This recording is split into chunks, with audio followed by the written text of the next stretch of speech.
Today, I want to talk to you about dreams. I have been a lucid dreamer my whole life, and it's cooler than in the movies. Beyond flying, breathing fire, and making hot men spontaneously appear, I can do things like read and write music. Fun fact is that I wrote my personal statement to college in a dream, and I did get accepted, so yeah. I am a very visual thinker. I think in pictures, not words. To me, words are more like instincts and language. There are many people like me, Nikola Tesla, for example, who could visualize, design, test, and troubleshoot everything, all of his inventions in his mind accurately. Language is kind of exclusive to our species anyway. I am a bit more primitive, like a beta version of Google Translate. My brain has the ability to hyperfocus on things that interest me. For example, once I had an affair with calculus that lasted longer than some celebrity marriages. There are some other unusual things about me. You may have noticed that I don't have much inflection in my voice.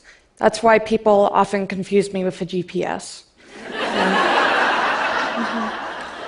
So this can make basic communication a challenge unless you need directions. So. Thank you.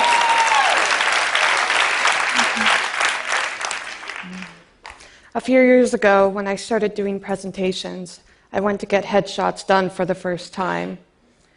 The photographer told me to look flirty, and I had no idea what she was talking about. She said, do that thing, you know, with your eyes when you're flirting with guys. What thing? I asked. You know, squint. And so I tried, really. It looked something like this. I looked like I was searching for Waldo. So, there's a reason for this, as there is a reason that Waldo is hiding. So,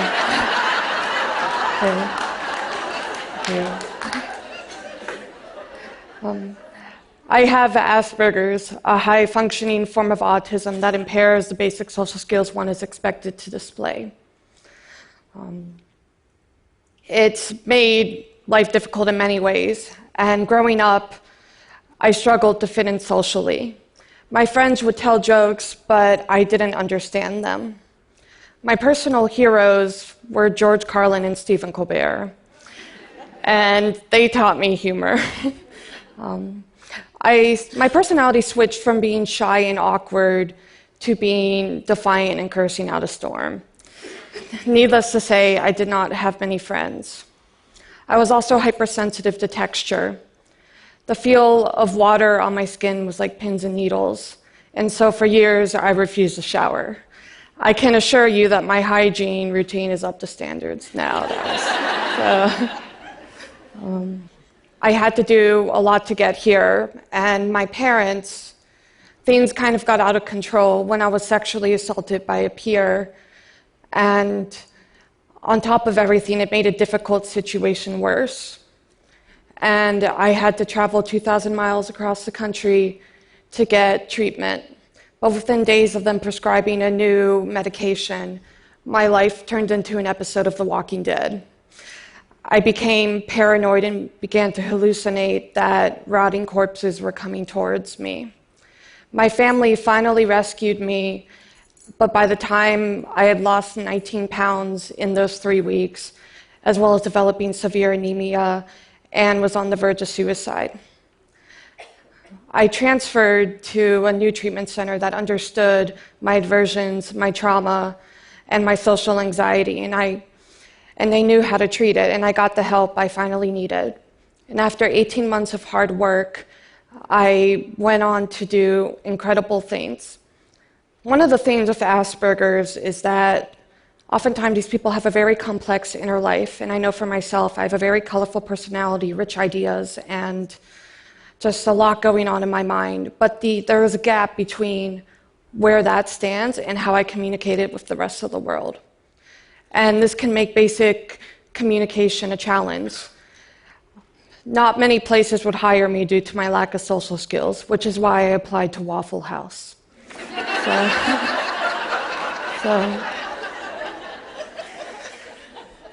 Waffle House is an exceptional 24-hour diner where you...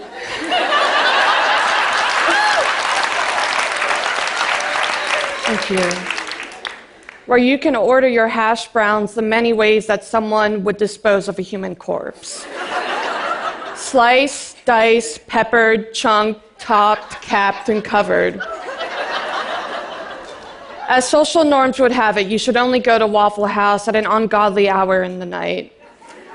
So one time at 2 a.m., I was chatting up with the waitress, and I asked her, what's the most ridiculous thing that's happened to you on the job?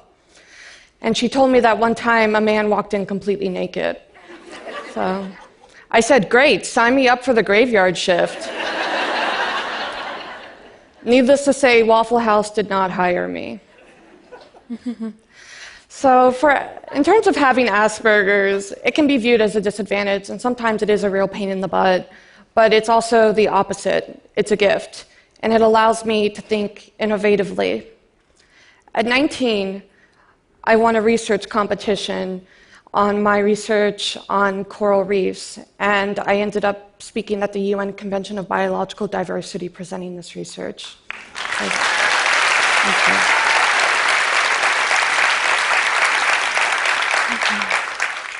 And at 22, I'm getting ready to graduate college, and I am a co-founder of a biotech company called Autism Seas. Yeah, thank you. But consider what I had to do to get here. 25 therapists, 11 misdiagnoses, and years of pain and trauma. I spent a lot of time thinking if there's a better way, and I think there is. Autism-assistive technology. This technology could play an integral role in helping people with autistic spectrum disorder, or ASD. The app Podium, released by my company Autism Seas, has the ability to independently assess and help develop communication skills.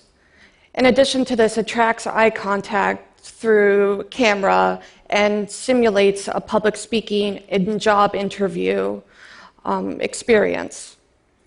And so maybe one day Waffle House will hire me after practicing on it some more.